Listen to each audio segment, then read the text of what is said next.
Hello दोस्तों, आप सभी का स्वागत है आपके अपने चैनल बीके स्टडी पॉइंट में। जैसा कि आप सभी जानते हैं कि मैं डेली समाचार पत्रों का विश्लेषण आप सबों के साथ प्रस्तुत करता हूं। उसी कड़ी में ये जो समाचार है 25 जून की समाचार है। ये जो न्यूज़ है प्रभात खबर अखबार से ली गई न्यूज़ है। सबसे पहली न्यूज़ क्या है, आइए शुरू करते हैं। Antivirus king John McAfee Spain की जेल में मृत मिले। एंटीवायरस किंग यानी कि जो कंप्यूटर में एंटीवायरस डाली जाती है उसके किंग जाने वाले, उसके राजा के रूप में जाने वाले जॉन मैकेफी, जो कि स्पेन के जेल में बंद थे और बंद होने के बाद वहीं पे ये मृत पाए गए। आइए इनके बारे में पूरी तरह से हम लोग समझते हैं। ये न्यूज़ क्या थी। मैड्रिड, जो कि स्पेन की राजधानी है। मैकेफी एंटीवायरस सॉफ्टवेयर बनाने वाले जॉन मैकेफी बार्सिलोना के निकट जेल की कोठरी में बुधवार को मृत मिले। ऐसी आशंका है कि उन्होंने आत्महत्या की है। इसके कुछ घंटे पहले स्पेन की एक अदालत ने 75 वर्षीय मैकेफी को स्पेन से अमेरिकी प्रत्यार्पित करने का आदेश दिया था। मैकेफी पर अमेरिका में कर संबंधित आरोप लगाए गए। टैक्स से संबंधित मतलब उनके ऊपर आरोप था कि ये टैक्स चोरी में पकड़े गए थे। ऐसे आरोप साबित होने पर लंबी कैद की सज़ा मिलती है।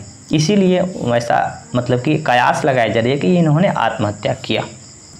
यही है मैकेफी, जो कि एंटीवायरस किंग के रूप में जाना जाता है। यहाँ पे थोड़ी सी न्यूज़ और है, हम लोग समझ लेते हैं कि प्रसिद्ध कंप्यूटर एंटीवायरस सॉफ्टवेयर निर्माता जॉन मैकेफी वे स्पेन जेल में आत्महत्या कर ली। इन दिनों उन्होंने स्पेन की कोर्ट में कर चोरी के मामले में अमेरिका प्रत्यार्पित किए जाने की मंजूरी दी थी। आशंका जताई जा रही है कि मैकेफी कोर्ट में इसी फैसले से परेशान होकर आत्महत्या की है।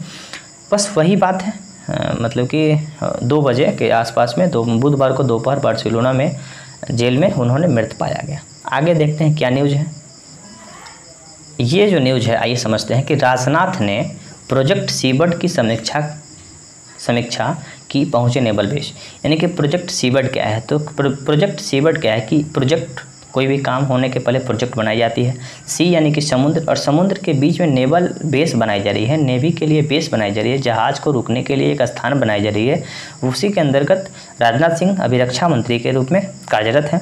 यहाँ पे देख लेते हैं कि रक्षा मंत्री राजनाथ सिंह ने कारावार और कोचिंग में प्रमुख नौसेना अड्डा को गुरुवार को 2 दिवसीय दौरा किया। यानी कि नौसैनिक अड्डा बनाई जा रही है। इसको प्रोजेक्ट सीबर्ड कहा जा रहा है। इसी को निरीक्षण करने के लिए गए हुए थे। आइए देखते हैं कि किस तरह से। तो ये राजनाथ सिंह हैं, जो कि कर्नाटक और कोचिंग में इस तरह से सीबर्ड बनता है, जाकि नेवी के जहाज़ को एक जगह पे स्थिर मतलब कि रखा जाए और वहीं से अलग अलग तरह की सुविधाएं मुहैया कराया जाए। यही प्रोजेक्ट सीबर्ड के अंतर्गत इंडियन नेवी के लिए ये काम की जा रही है। आगे न्यूज़ है जियो से संबंधित न्यूज़ है कि जियो सस्ता स्मार्टफोन 10 सितंबर से बाजार में लॉन्च करेगा। रिलायंस इंडस्ट्री के चेयरमैन मुकेश अंबानी ने गुरुवार को कहा कि गूगल और जियो द्वारा संयुक्त रूप से विकसित जियो फोन नेक्स्ट, यानी कि गूगल और जियो दोनों के द्वारा विकसित की गई जियो फोन नेक्स्ट नाम से जियो फोन जो कि है बाज़ार में 10 सितंबर से उपलब्ध होगी। 10 सितंबर को आपको बता दें कि गणेश चतुर्दशी है। गणेश चतुर्दशी के अवसर पे मुकेश अंबानी के द्वारा 5G फ़ोन लॉन्च की जाएगी, जो कि सबसे सस्ता होगी। ये बताया जा रहा है कि यह वैश्विक स्तर पर सबसे किफ़ायती स्मार्टफोन होगा, सबसे सस्ता स्मार्टफोन होगा। दुनिया का सबसे सस्ता स्मार्टफोन जियो फोन नेक्स्ट 10 सितंबर को यहाँ पे लॉन्च की जाएगी। यहाँ पे एक न्यूज़ और है जो कि मैं आपको बता दूं। यहाँ पे मुकेश अंबानी का एक 2 और प्लान है जो कि हम लोग समझ सकते हैं। रिलायंस जियो देश के सबसे पहले करेगी 5G की पेशकश। देश में सबसे पहले 5G लॉन्च करने वाला भी कंपनी ये बनेगी और अगले दशक यानी कि अगले 2020 से 2030 के बीच में $200 अरब से अधिक निवेश करने की क्षमता है। किस चीज़ में ये निवेश करेंगे तो सबसे ज़्यादा निवेश करेंगे हरित ऊर्जा बनाने के लिए।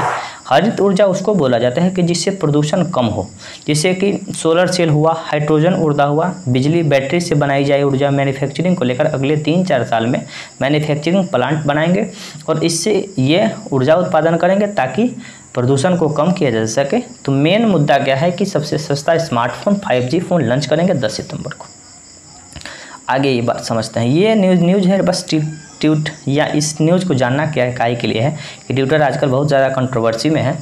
तो ट्विटर इंडिया के एमडी को मिली कोर्ट से राहत। ट्विटर इंडिया के अभी मतलब कि एमडी कौन है तो यहाँ भारत में तो ये इनका नाम है मनीष महेश्वरी, जो कि ट्विटर इंडिया के प्रमुख है। ठीक है ना, बस यही जानना होगा। एक न्यूज़ है कि जो कि औद्योगिक कॉरिडोर, इंडस्ट्रियल कॉरिडोर किसको बोलते हैं तो इंडस्ट्रियल कॉरिडोर उस जगह को बोलते हैं, आप लोग जैसे समझ सकते हैं कि जैसे एक रोड बनी हुई है, रोड के दोनों साइड में रेल लाइन लगी हुई है, यानी कि औद्योगिक रूप से इंडस्ट्रियल के रूप से ये कॉरिडोर बनाई जाएगी ताकि किसी भी सामान को ले जाना ले आने में सुविधा होती है। रॉ मटेरियल मंगाना है तो हम लोग मंगा सकते हैं NH के माध्यम से, और हम लोगों को मंगाना हो रेल के माध्यम से तो मंगा सकते हैं। तो ये जो किस में बिहार जुड़ेगा, तो यहाँ समझ सकते हैं 5 देश में 5 औद्योगिक कॉरिडोर बनाई जा रही है। सबसे पहले औद्योगिक कॉरिडोर दिल्ली मुंबई औद्योगिक कॉरिडोर, और दूसरी जो कॉरिडोर है दिल्ली अमृतसर कोलकाता, तीसरी है दिल्ली चेन्नई बेंगलोर इंडस्ट्रियल कॉरिडोर, चौथा है दिल्ली विजाज यानी चेन्नई इंडस्ट्रियल कॉरिडोर, और पांचवी जो है दिल्ली बेंगलोर मुंबई औद्योगिक कॉरिडोर। तो अपना जो बिहार है, ये बिहार शामिल है अमृतसर कोलकाता औद्योगिक कॉरिडोर में। अमृतसर जो कि पंजाब में है, कोलकाता तो समझ सकते हैं वेस्ट बंगाल, उसी बीच में बिहार में ये मतलब कि कॉरिडोर मतलब पास होगा। तो ये बिहार के लिए डेवलपमेंट के लिए अच्छा है, कॉरिडोर बनता है तो उस देश के उस राज्य के डेवलपमेंट में आसानी होती है। आगे न्यूज है, आगे क्या न्यूज है हम लोग देख लेते हैं कि कड़ी सुरक्षा के बीच भगवान जगन्नाथ का स्नान अनुष्ठान हुआ। भगवान जगन्नाथ यानी कि जगन्नाथ मंदिर कहाँ पे है? उड़ीसा में। तो उड़ीसा में हर वर्ष 3 रथ निकाली जाती है। आप लोग देख सकते हैं कि 3 प्रकार की मूर्तियाँ बनाई गई है, 3 रथ निकाली जाती है। एक रथ भगवान जगन्नाथ की निकाली जाती है, और एक भगवान जगन्नाथ बोले तो भगवान कृष्ण, और दूसरी जो है उनकी बहन सुभद्रा और उनके बड़े भाई बलभद्र जिनको बलराम जी बोला जाता है। वार्षिक स्नान अनुसंधान के बीच कोविड-19 संबंधित प्रोटोकॉल का सख्त अनुपालन के बीच गुरुवार को हुआ स्नान यात्रा रथ यात्रा पहले हिंदू कैलेंडर के ज्येष्ठ माह यानी कि हिंदी महीना का ज्येष्ठ माह की पूर्णिमा के दिन होता है। आपको मैं बता दूं कि हिंदी महीना में 12 महीना होता है, मैं शुरू से बोल देता हूं ताकि आप लोगों को स्मरण हो जाए।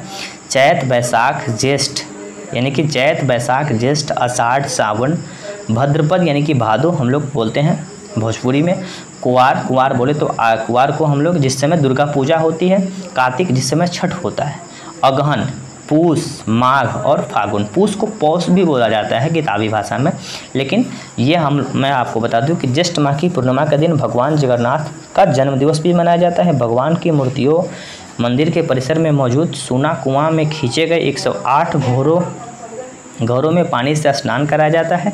इसके बाद त्रिमूर्ति को फिर गणेश वेश में तैयार किया जाता है। भगवान को 15 दिनों के लिए सार्वजनिक दर्शन से दूर रखा जाता है और स्नान करा के भगवान को एक स्थिर जगह पर रख दिया जाता है। उसके बाद 15 दिनों तक किसी से दर्शन नहीं कराया जाता है। 15 दिन के बाद फिर से दर्शन कराई जाती है। तो 3 प्रकार की वहाँ पे रथ होती है। बस 3 रथ में कौन कौन होता है? भगवान जगन्नाथ का एक रथ होता है, सुभद्रा का एक रथ होता है और भगवान बलभद्र का रथ होता है। 3 रथ। ये रथ मंदिर कहाँ है? तो जगन्नाथ मंदिर उड़ीसा में। इस न्यूज़ के बारे में मैंने चर्चा कर दिया, तो मुझे विश्वास है कि आज की न्यूज़ आपको अच्छी लगी होगी। तो कमेंट करके ज़रूर बताएंगे। तब तक मिलते हैं अगले वीडियो में। धन्यवाद।